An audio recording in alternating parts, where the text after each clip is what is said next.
Hi family! Kamusta kayong lahat dyan? Good afternoon sa inyo. It's a Monday again, start of a new week. And we're driving to work today as usual. It's a warm, actually hot, sunny day, Monday today. It's 34 degrees dito sa Sydney. So today, we're just gonna be a quick kwentuhan with me, Daddy Barry, on this video vlog, this YouTube vlog. I-share ko lang sa inyo yung kasi marami ang nagtatanong sa akin kasi we have a lot of friends here, marami kaming kaibigan, meron kami mga ka-close talaga, and may natanong sa akin before, naalala ko bigla, paano, pumipili ba kayo ng mga friends? Syempre, yung sagot dyan hindi, but then, kumbaga, sino yung mga friends or mga tao na dapat nating lapitan or kaibiganin dito sa Australia?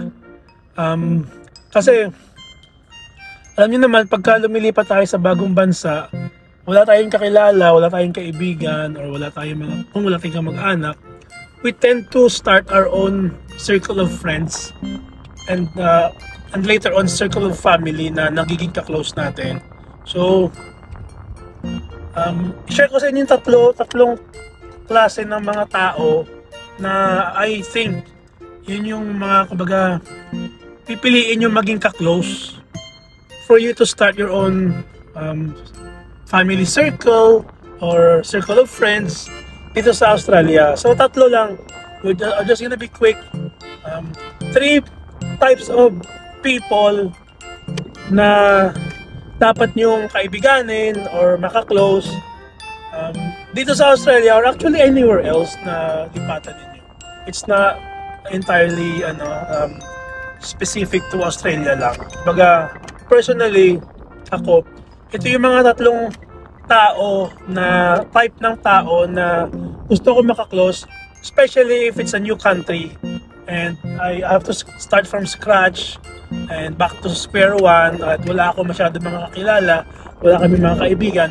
Ito yung uri ng tao, mga tao na kakaibiganin ko or itatry ko maging ka-close. Of course, hindi tayo nang di-discriminate, di ba? Like, we can be friends with everyone. We can work with everyone, regardless of race, regardless of religion, regardless of nationality, regardless of gender. Lahat yan i-embrace natin yung mga yan.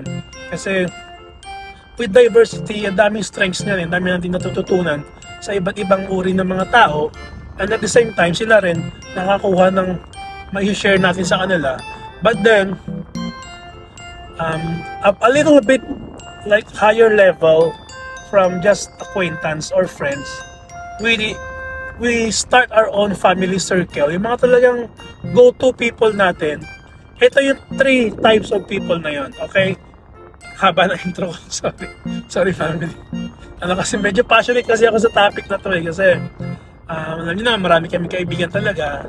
So, but when we started dito sa Australia, it was zero. Wala kaming kaibigan, wala kaming kakilala. Okay, so start na tayo, mga ka-family. Number one, unang-una, kung ako pipili na magiging ka-close or magiging mga katuwang namin sa buhay or magiging kumbaga, bago naming pamilya sa abroad, ang uunahin namin syempre na maging napipiliin yung mga taong honest tsaka trustworthy yan. Magkaano yan magkaagapay ang dalawa na yan.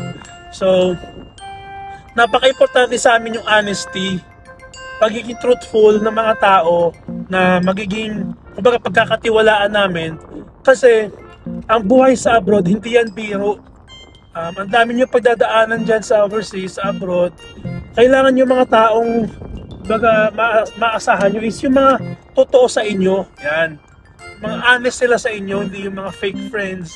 Or yung mga tao na sasabihan ka constructively kapag kami nakikita na silang mga mali sa'yo. Yan. Kasi pag nasa abroad tayo, ang feeling mo minsan, wala nang sumasaway sa'yo, wala nang, kumbaga, kasi wala ka namang kamag-anak, wala ka namang mga dati mong mga barkada.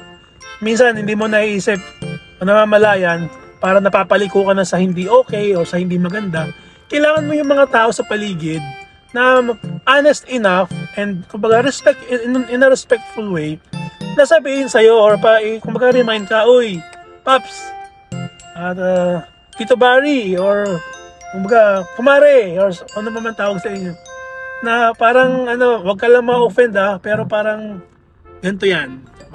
Parang medyo sablay ka dito, or parang baka hindi mo lang namamalayan, parang mali na yung mga gawi. Yan.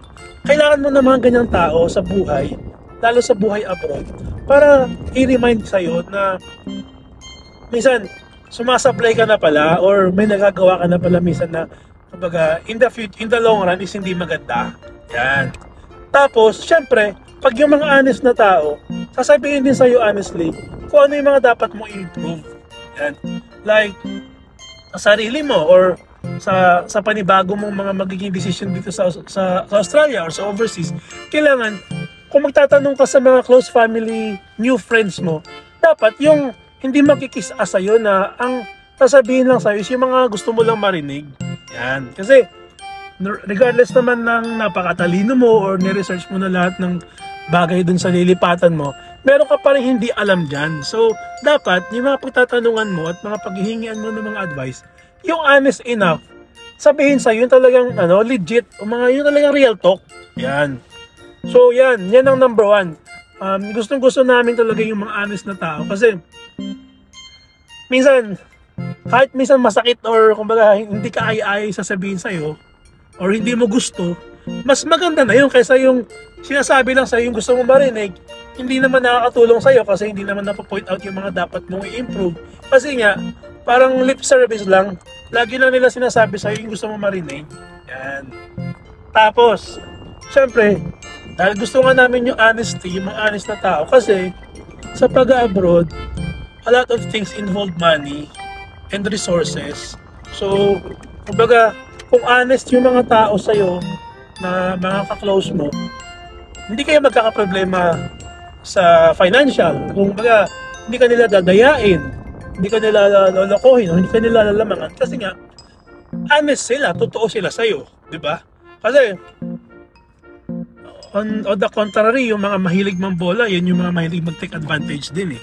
So, ingatan natin yung mga yan. Kumbaga, kung pansinin nyo, pag yung lagi nilang sinasabi o laging puro-puri lang sa'yo, or baka parang minsan, hindi na totoo, di ba?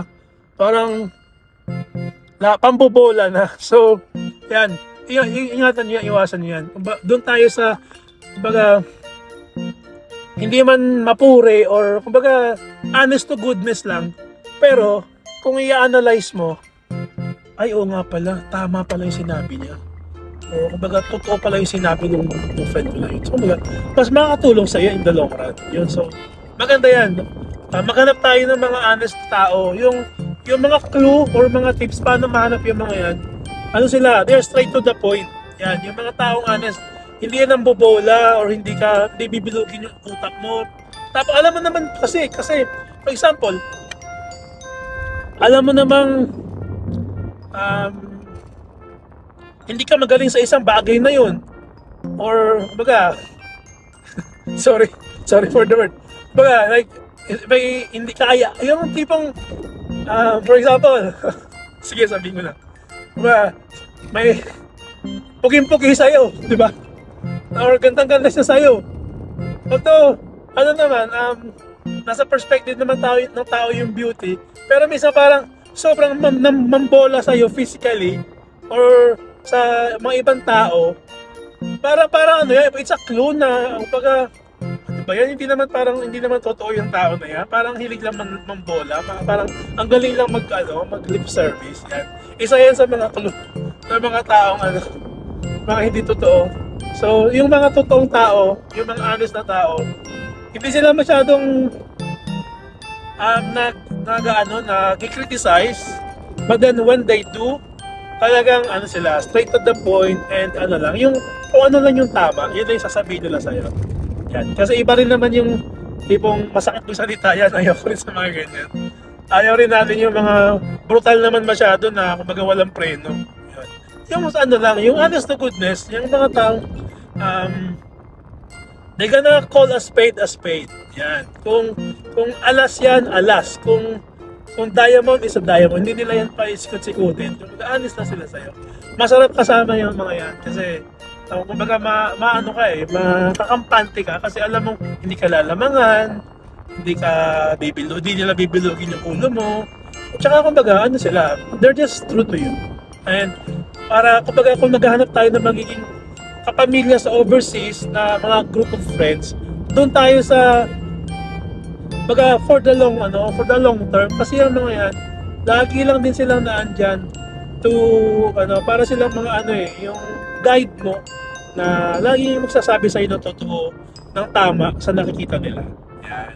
So that's number 1. Yan, marami kami kaibigan ng mga honest. So thank you sa inyo through the years you've been honest to us and you have been really trustworthy. Kasi ang trust, yun pa guys, family, yung trust sa Pilipino ang dali magbigay ng trust kasi kumbaga tayo like we are socially inclined to be trusting sa mga kumbaga kasama sa culture and history yan kaya nga di ba nung na-conquer tayo ng mga foreigners parang tayo ang taas ng tingin natin sa kanila, parang mayroon silang integrity ganyan. So part of na yan parang ingrained in our DNA. So tayo mga Pilipino ang bilis nating magbigay ng trust. So, kumbaga, bigay natin yan sa mga taong worth it. Yan. So, kasi pag nawala na yung trust naman, ma-hurt talaga tayo. So, tapos yung mga Pilipino, syempre dramatic tayo, di ba? Kasi dahil sa mga teleserye, parang dadamdamin nyo talaga yan pagka na-break yung trust. So, piliin nyo mabuti. Doon tayo sa mga honest na tao sa atin. Yan. That's number 1. So, number 2, kung ako papipiliin ng magiging ka-close namin dito sa Australia and anywhere else na napag-abroadan namin ni Mami Beth, doon tayo syempre sa mga positive ng mga tao. Yan, katulad namin. Diba? Doon tayo sa mga taong ang happy mo na, pasasayahin ka pa, or kung gloomy yung araw mo, paliliwanagin nila yung araw mo kasi they have a positive outlook in life. Yan. Ang buhay pag-abroad, as I've always said, hindi yan madali. It's not like lutong kanin na andali mo lang lunukin or ano. Mahirap po ang pag-abroad, mahirap ang pag-overseas, maraming mga challenges, and kailangan mo ng mga tao na positive sa buhay na kasi sa overseas ang dami mong pagdadaan ng problema. I'm telling you guys, siguro kung meron mang mga taong nag-abroad na hindi nakaranas ng problema, iilan lang yun. Like in life, like in general, life in general is hard. So kung meron tayong mga tao na positive yung nakikita sa atin and positive yung outlook in life, it helps boost our confidence and it helps us during times na we are down kasi sila yung mga taong ipa-point out sa'yo na may pag-asa, kumbaga there's always hope, and kumbaga it's just a rough patch na kung if you're willing to work hard and stand up on your feet kahit medyo madapa ka minsan, it's a possibility na makabangon. Yan. Kailangan natin yung mga ganyan, mga taong positive. Kasi, unang-una, yung positivity, nakakahawa yan.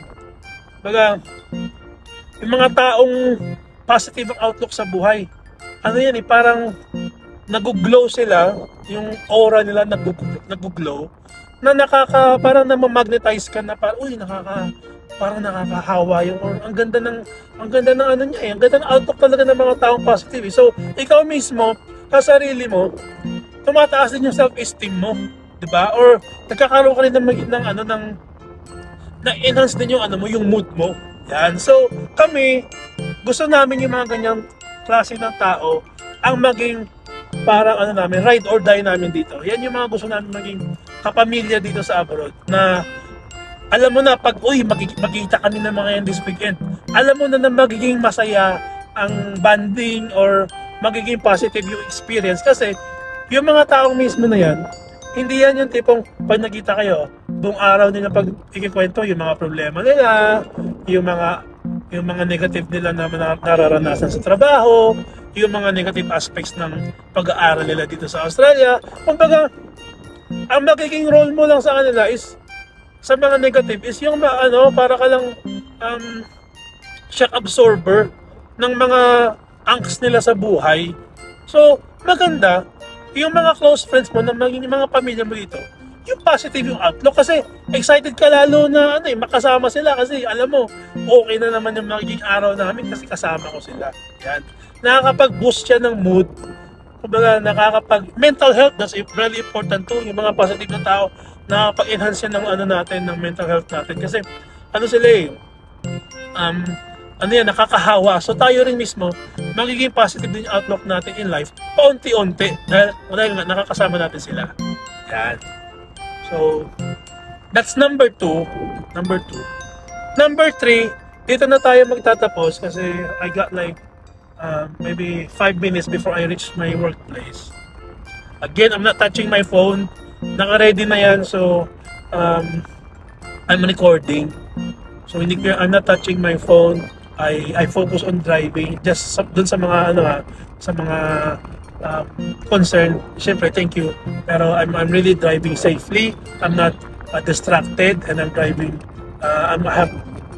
Hindi ako na humahawak sa phone. So, number 3 na types of people na gusto natin or i-advise ko sa inyo na hanapin nyo para yun yung maging mga kabanding nyo dito at maging parang pamilya nyo dito is yung mga taong supportive. Yan.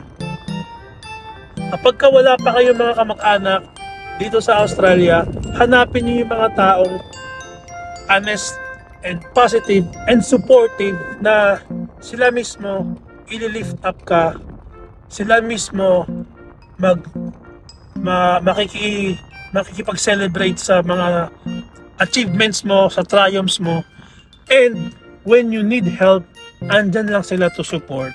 Yan. Lord, ipag-pray nyo lagi yan na makahanap kayo ng mga ganyang tao, yung mga supportive na alam mong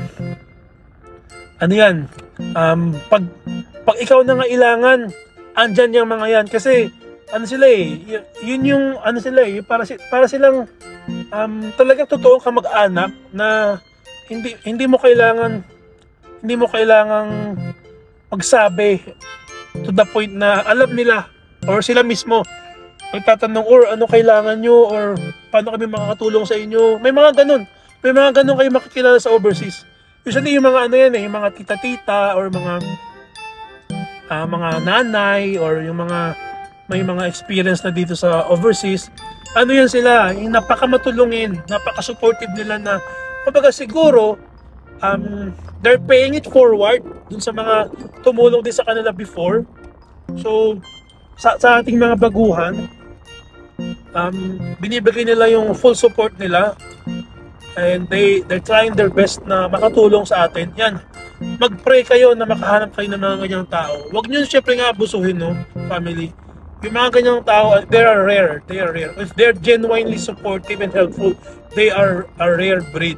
So dapat i-cherish nyo, maging thankful tayo, tapos wag nyo sisirain, wag nyo kasi yung mga tao na yan, they make it a mission in life to help and support others. So pag nahanap nyo yan, magpasalamat kayo kasi it's a blessing. It's a blessing na makahanap kayo ng mga taong supportive kasi for example, sa amin, dumating kami dito, kami lang talaga ni Mami Bell, we just support each other.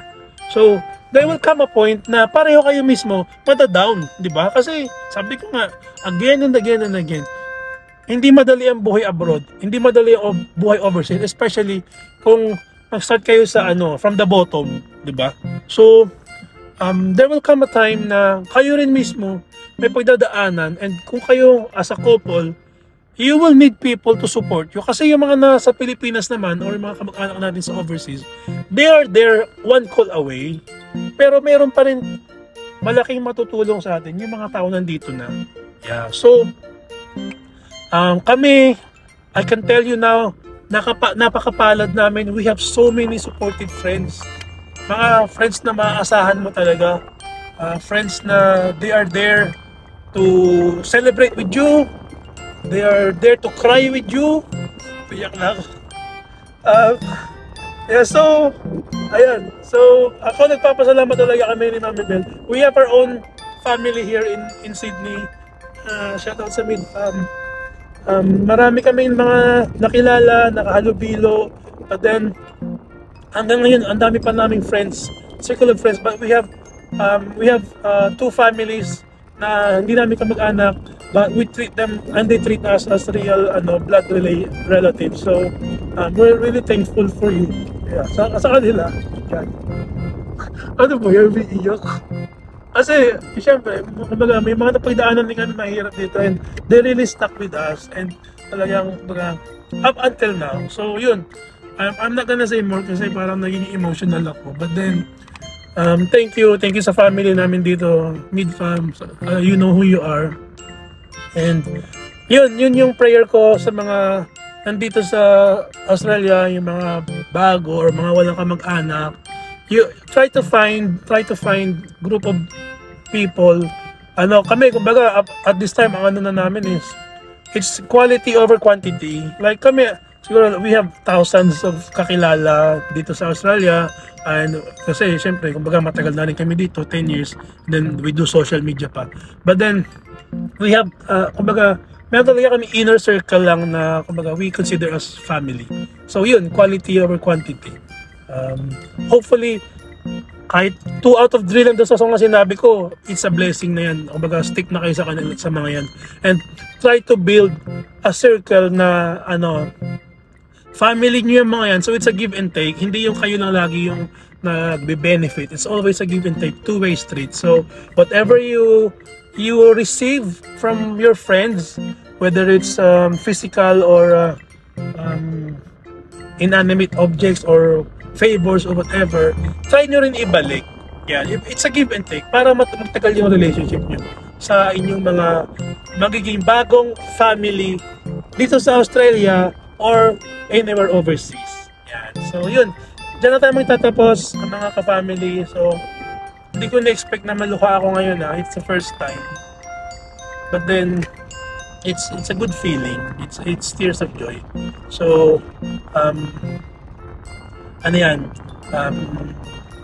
thankful lang talaga ako na ma-share yan sa inyo kasi appreciate talaga namin yan. So dito na tayo mag-i-end sa vlog na to, this episode, because I'm here, almost here at work. So papasok na ako sa car park namin. So ingat kayo palagi, family. Again, if you haven't subscribed to our channel, please subscribe to Barbell Ever After.